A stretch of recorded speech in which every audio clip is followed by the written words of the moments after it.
All right, good evening and a good moed. Hope everyone is doing well. Today we're learning Maseches Bava Basra Daf Kuf Ches.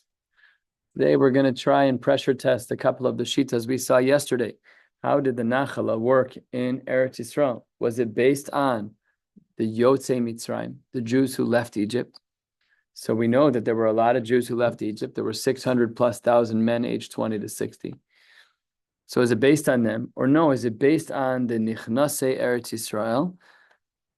Or is it based on the fact that there were some Jews who entered Eretz Yisrael? These are very different people because the group of 20 men, 20 to 60, who left Mitzrayim almost exclusively died out, with very rare exception, except for Kaleb ben Yefune, except for Yoshua ben Nun, maybe a couple of other Yechidei Skula.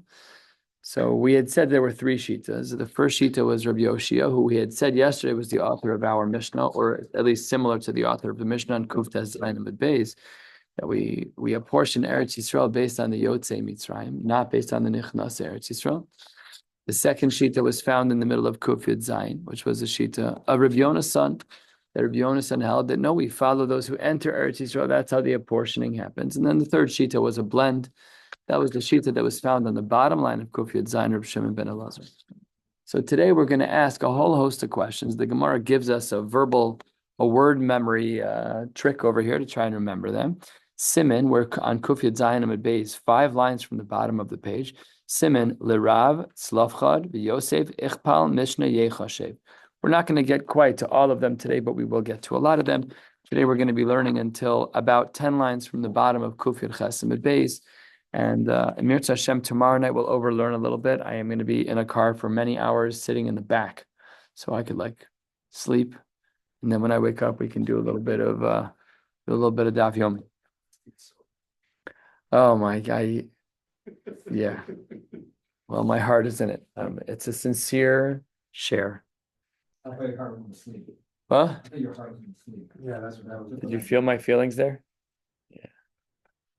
Yeah. Well, we're friends at this point. We've learned 1,700 plus blot together. So I'm just gonna tell you the truth. I just got in the base medrash right now to do a chazara, blacked out, didn't learn one thing. So hopefully I'll make it through the top today. Otherwise, you'll be my support. So says the Gemara, question number 1. Again, remember, we're pressure testing the shitos. Amalei Rav Papa le'Abaye. Bishlam alaman domer liyotzi mitzrayim nischal ka'aretz. I understand the sheet of Rav Yoshia and the Brisa that we apportion the land of Eretz Yisrael based on those who left Egypt. Why? Hainu dechsiv lerav tar ben nachala. So my tamit nachala. So that if there's a lot of people, they get a lot of nachala, and if there's a few people, then they get a lesser nachala. So what's the raya of the Gemara over here? It's pashut. It's obviously not talking about the people who entered into Eretz Yisrael. Just look at them, count them, give them. Why are we doing adjusting? If it's lerav, then tarba, then we'll make it more.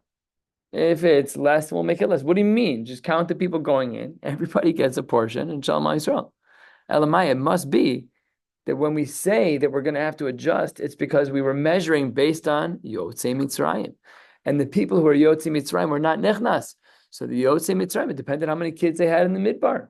And therefore, the Pasuk shows us, almost seemingly a raya, that we hold, that we apportion Eretz Yisrael based on the Yotzei Mitzrayim and not on the Nechnasei Eretz Yisrael.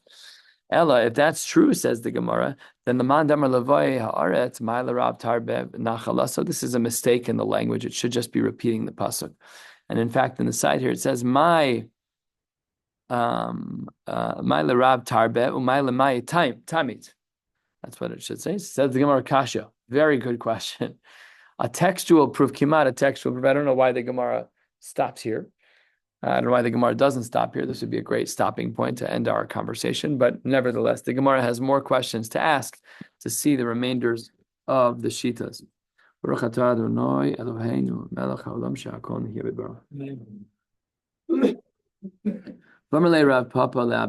try again. The second one in the box for Yotzei Mitzrayim. I understand the Shita of Rav Yoshia that we apportion the land of Eretz Yisrael based on the Jews that left Egypt. That's exactly why the Benos Slavchad had a foot to stand on. Their father died in the desert. Slavchad did not make it in.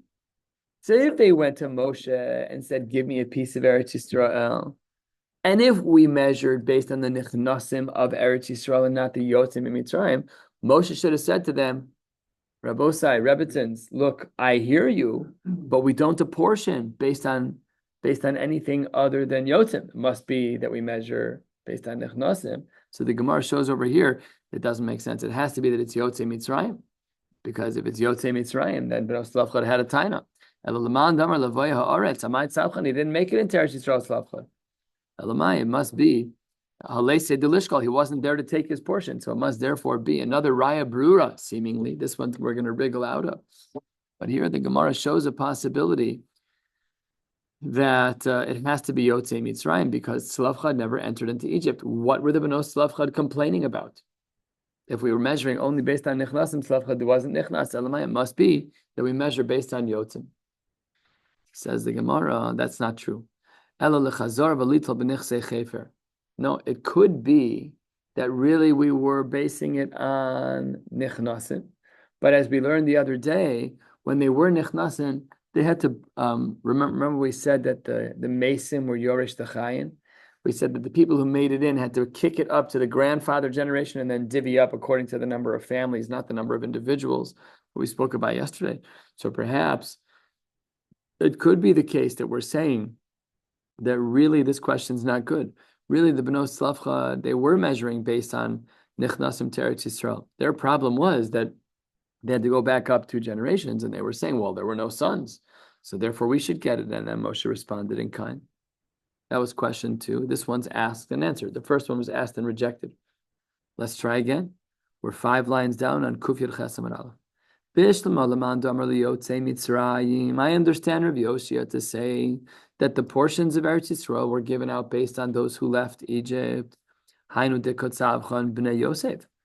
I understand why the children of Yosef, namely Menashe, we understand why they complained. The pasuk says, "Vayidabru b'nei Yosef." Let's look at the whole pasuk over here. This pasuk is in Yehoshua. Remember, the apportioning of the land didn't happen in the Torah; it happened in Sefer Yehoshua. It says the Gemara, based on this pasuk, what does the pasuk say? Vayidabru b'nei Yosef es Yehoshua lemor. They said, the Bnei Yosef, Menashe said to Yoshua, Madua nosata li nachal goral echad b'chevel echad. Why did you give me 1 lottery, 1 rope's worth of land?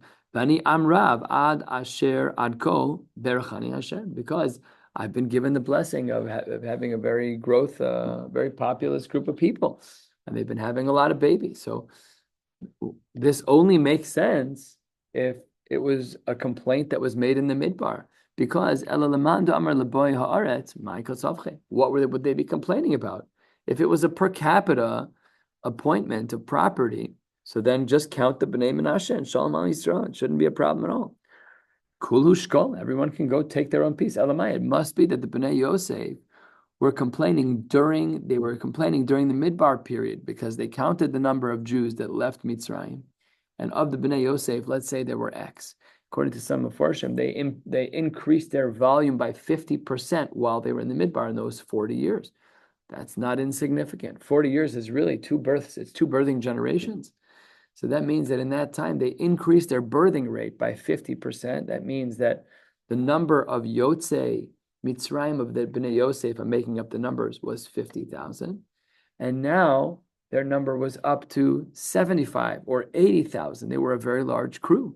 But the only way they could rationally complain is if the number of properties that they got were based on Yotzei Mitzrayim and not Nichnas Eretz Yisrael.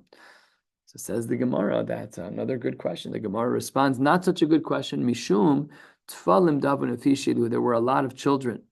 So the Rashbam had to kind of change this around. We're not going to read the whole Rashbam because there's like 400 words in it. But the Rashbam, that's almost halfway down in the very wide lines, about 25 lines or so from the bottom. Dibur Hamaschem Mishum Tfalim Yisomim. Shelo Hayu Bnei Asarim Bnei Esrim Bechnisasam La'aretz. They had no parents, which meant that they had no land. So what ended up happening, and again, I'm making up the numbers. Let's say there were 80,000 Bnei Yosef that entered into Eretz Yisrael, but 5,000 of them didn't have fathers. That meant that 75,000 should have gotten directly from their fathers, but the Yisomim needed 2, so they had to take the 75,000 apportion slots and really make it divisible over 80,000 instead of 75. So this is what they were complaining about. Tfalim dehavu nefishe. There were a lot of yisomim. The Gemara takes a little bit of a pause from the questioning, and the Gemara says as follows: Omar Abaye Shma Mina lo havachad de lo shakil. Everyone who entered into Eretz Yisrael got a portion. Everyone got something. Could you imagine what a responsibility that was? Just the logistics. There were millions of people, millions of people who entered into Eretz Yisrael. Everyone got a portion. The Isal Kadaitach Havachad Lo Shakil. If it were to have been the case that there was someone who didn't receive property, well, we know the protocol. Look what Bnei Slavcha did. Look what Bnei Yosef did. What did they do? They went to go register a complaint. They went to Yoshua, boy, lay the mitzvah. They should have gone and they should have complained. Maybe the Gemara is wrong, maybe Abai is wrong, and not everyone got property. But the only time that people complained and it worked, it was written in Chumash or written in the Navi.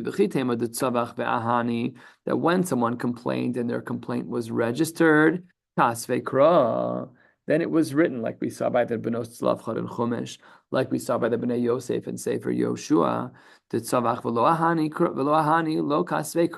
But if someone complained and didn't get what they wanted, so then it wasn't written in Chumash. Namely, maybe there were people who taka complained and they didn't get what they wanted against Abai. Says the Gemara, that's not possible. Because Bnei Yosef did Savche v'lo ahani, the Kasvin Hukra. When the Bnei Yosef in Sefer Yoshua, the pasuk we just read in Yoshua Yud Zayin Yud Dalet, when the Bnei Yoshua complained, they did not get an increased portion. What does that show you? That not everybody got property.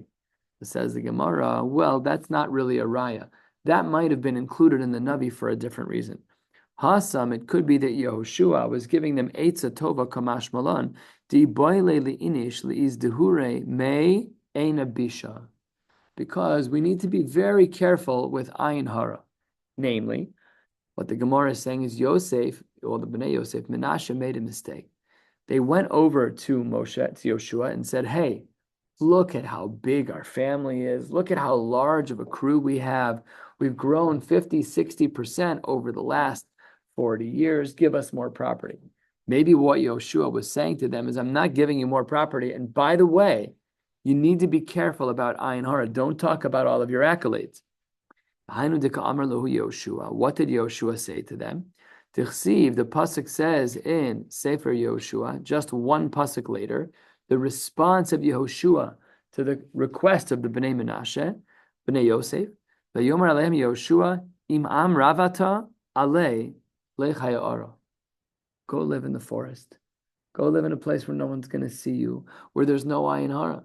Don't come over to me and tell me how big your family is. It's an Ayin Hara. Don't do that. And Omar Lehu, the Bnei Yosef Menashe says back to Yoshua, Lechu v'hech, just a perush. Amar Lehu, Yoshua said to them, Lechu v'hechbeu atzmechem bay'arim. You, it's an expounding of the pasuk. Yoshua says to the Bnei Yosef, Lechu v'hechbeu atzmechem bay'arim. You should go hide. Shelo tishlot bachem ayin hara. You guys should go hide somewhere. It's not right what you just did. You shouldn't be talking about yourselves in that way. Turning to the top of Kuf Yud Chesed base, the Gemara says, Omar Amrulei, the Bnei Yosef said back to him, don't worry. And this is a very, very well-known Gemara, and we've seen it at least 3 times in Shas. Top line of Kuf Yud Chesed base, Amrulei, the Bnei Menashe, the Bnei Yosef, said back to Yoshua, don't worry. Anan Mizara de Yosef. We are the progeny of Yosef. De lo shalta be enabisha. When it comes to the people of Yosef, there is no Ayin Hara by us. Dichsiv, because the pasuk says, Ben Poras Yosef, Ben Poras Ale Ayin. How do we understand this pasuk? Rabbi Abo, Al Tikri Ale Ayin, Ela Ole Ayin. That they're blessed, that they are Ole Ayin. They are above enabisha. They're untouchable as it relates to Ayin Hara. And there's another raya as to why Yosef was untouchable for Ayin Hara and all of his children. Rav Yosef, Rav Chanina Amar, Mehacha Vid Gulero Beker Va'aretz. You think people won't be jealous of them? Does that mean they won't be Uh-uh. I'm jealous here. It's not that they won't be jealous, because even for what happened in the pasuk, they spoke about their growing family. It just doesn't affect them. They already did something that drew the attention of Ein Abisha. And part somehow. Someone else's problem, not theirs. But even Yoshua was warning them about it. He said, "Guys, you're not approaching this the right way. This is not what people do. You're bringing upon yourself Ein Abisha, even if it's only in the eyes of Yoshua." Seemingly, that's what the Gemara implies. Right? You could be right, Lamaisa, but the Gemara seems to say that Yoshua was telling them, "Eitzah tova kamash malan. This is not the way we talk. It's not the way we do things." I don't know. It seems to me from the Gemara that they were untouchable. That's what it seems like. Yeah, right. Still possible to show off. I mean, they weren't showing off. They were actually asking for something authentic. They needed more ground to live on. Maybe the way they should have said it. Look, if you look in the pasuk of what they actually said, the pasuk was, "V'ani am rav ad asher ad ko berachani Hashem." I'm a very large nation. Hashem has blessed me. That's a lot. Kind of reflects Yosef's personality. I know, right? It reflects Yosef's personality. He's like, I'm going to be your. Oh, I'm gonna be your king. from his dreams when he was a child. Fascinating. I hear. I wonder if there is such a connection between the two. But nevertheless, he was the one who was Oleai. He was the one who's untouchable. And there's another Mari Makom that indicates that this is true. And this is 4 lines down on Kufir Chesam and Beis. And the Gemara says, Rav Yosef, Reb Chanino, Amar Mehacha, V'yidgu l'rov b'kerev ha'aretz. V'yidgu from the word dag. Ma dagim shebiyam, mayim mechasen aleim, ve'ein ha'ayin sholetas bohem. Just like fish that are covered by water, and no negative eye, no ayin can be controlling them. Abzaro shel Yosef, ein ayin sholetas bohem. Now, all of this was really a tangent. We were still trying to figure out, whether or not Abaye was right that every single person on the planet who walked into Eretz Yisrael got a piece of property. So we wanted to say that maybe we should bring a raya that there were plenty of people who asked and didn't get from Yosef, because the Bnei Yosef asked and didn't get. The Gemara says that's not a raya. They were left in the Navi because we needed to learn a message, to not walk around and say, look at what I have, look at this, look at that, look how special I am. We should try and keep those things private. Everyone has brachos, everyone has gifts, everyone has things that they're good at, but it doesn't mean that we wear it on our sleeve. We should try as much as we can to keep it to ourselves.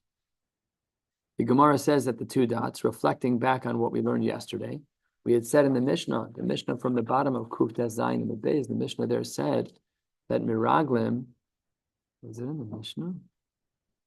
It was in a Brisa, it wasn't in the Mishnah. It was in a Brisa on Kuf Yud Zayin in the Beis. We had said that in regards to the Miraglim, because the Miraglim were not Gishmak, they spoke Dibara, they spoke negatively about Eretz Yisrael. So therefore, of the 12 Miraglim, 10 of them got nothing, and Yoshua v'Kalev natlu chelkam. So that means that the 10 portions were given half of each. Half of those 10 were given, some to Kalev and some to Yoshua.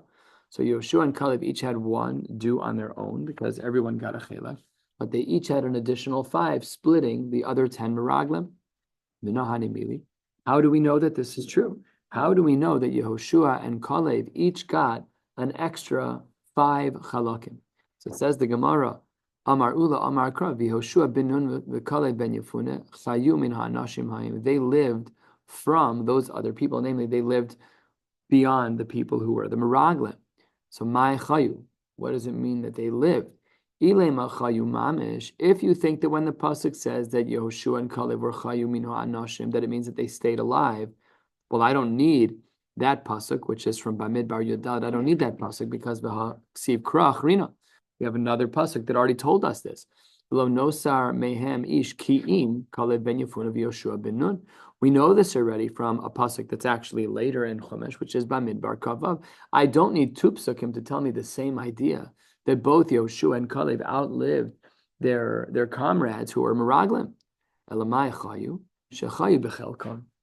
The word chayu can't be literal. It must be that they lived in their property. And that's how we know that both Yoshua and Kalev, of course they outlived them. We know that from the pasuk in Bamidbar Kavav.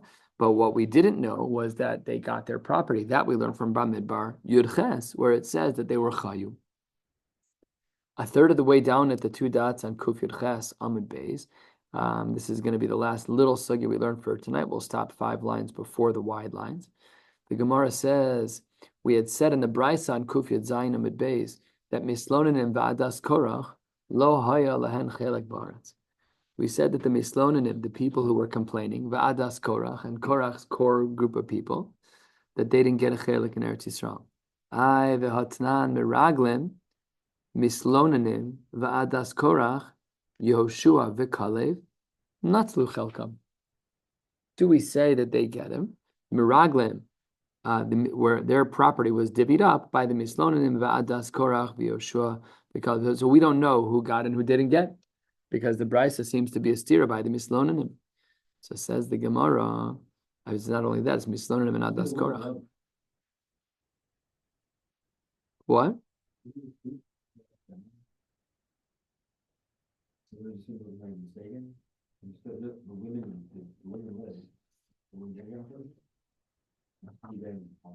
Who gets their children?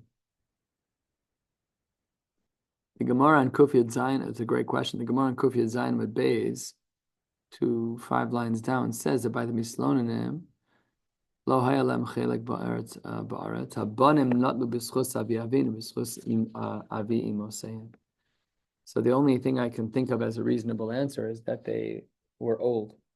They were 60 or up when they left Mitzrayim and made it into Eretz Yisrael. Otherwise, I don't have an answer. I mean, that's a fine answer. It might be accurate, but I don't know that it's accurate. So I'm just kind of guessing. So the Gemara says that how do we answer this question? The Gemara responds, Lo kasha, mar makish mislonanim lemeraglim, mar lo makish mislonanim lemeraglim. Do we say that the mislonanim, the people who were complaining, were the same as the meraglim? Right? They both did things wrong. The meraglim spoke negatively about Eretz Yisrael, and the Mislonanim were kind of chilling with Korach, which is not such a good thing to do. Do we equate them or do we not? That's the machlokas that we're seeing over here about the Mislonanim. Do we say the Mislonanim were cut off from the land, or do we say that the Mislonanim got a portion of the land? Where do we see this idea, the Tanya? This is based on a brisa. Before we read this brisa, we're going to read the whole pasuk that it's about to analyze, because it only quotes the pasuk piecemeal, but not all at once. So over here, there's a pasuk on the side from Bamidbar Kav Zayin, and it's the time of the Benos Slavchad. Avinu meis Bamidbar. They claimed to Moshe that Slavchad, their father, had died in the Midbar. V'hu lo haya b'socha edo hanoadim al Hashem. He wasn't part of the group of people that were noadim al Hashem. We'll see in the brisa what that means. Ba'adas Korach. Ki v'chet omeis. They died in their sin. Uvanim lo hayu lo. So let's analyze this in full, and then we'll close out. The Tanya, the Brisa writes, Avinu meis b'midbar zet slavchad. That's clear. That was the claim that they had made, that their father died. V'hu lo haya b'socha eda. What does it mean he wasn't part of the Eda? That Slavchad wasn't part of the Eda. Ze adas meraglim. That Slavchad wasn't in agreement with, and certainly wasn't a part of the meraglim who spoke negatively about Eretz Yisrael. What does it mean? Hanoa demal Hashem. So if you look at the pasuk says, "V'hu lo haya b'socha eda, hanoa demal Hashem." What does that mean? Elu mislonanim. He also wasn't of the 250 people who were the complainers. And also the pasuk says, "Ba'adas Korach kemashmo." He wasn't part of Korach's group in order to complain against Moshe that you took too much power. So what we see over here, that the Mislonanim and the Meraglim were compared. The pasuk says, "V'hu lo haya b'socha eda hanoadim al Hashem." The pasuk seems to say, when the Brisa analyzes the pasuk, that the Meraglim and the Mislonanim are the same. So mar makish le Meraglim, and they seem to be the same. Umar lo makish mislonanim le Meraglim. I skipped a word. Mar makish mislonanim le Meraglim. Umar lo makish mislonanim le Meraglim, and we see this from the Brisa. V'amar le Rav Papa le Abaye. Uleman de makish mislonanim le Meraglim. According to those who say that the mislonanim are similar to the Meraglim, and anyone who's going to complain against Moshe, against Hashem, should lose their property. Well, guess what? A lot of people were mislonanim against Moshe. Ichpal Yoshua v'Kalev Yarsu l'Kula Eretz Yisrael. We had the Memoriva, we had the water, we had why'd you take us out of Egypt? We should have gone back to Mitzrayim. Better to die in Egypt than to die out here in the desert. That was when they were trapped between the Mitzrayim on the one side and the water on the other. If what we're saying is that if the people who complain are going to lose their portion, everybody would have lost their portion. There's a lot of people who complain. A lot of people complain. So the Gemara says, no, Amar le mislonen and shebadas korach ko'amrina. It's a little tight, just to say that when we said mislonenim in the Brisa on Kuf Yud Zayin Amud Beis, we didn't mean to say everyone who complained lost their portion. We were only talking about the mislonenim who were ba'adas korach. So that's where we're going to stop. We'll pick up tomorrow night in Yirtzeh Hashem with yet another question, trying to bring another raya that we hold like Rabbi Yoshaya, that we hold that we apportion Eretz Yisrael based on those who left Egypt and not those who entered Eretz Yisrael. Wishing you all a beautiful night.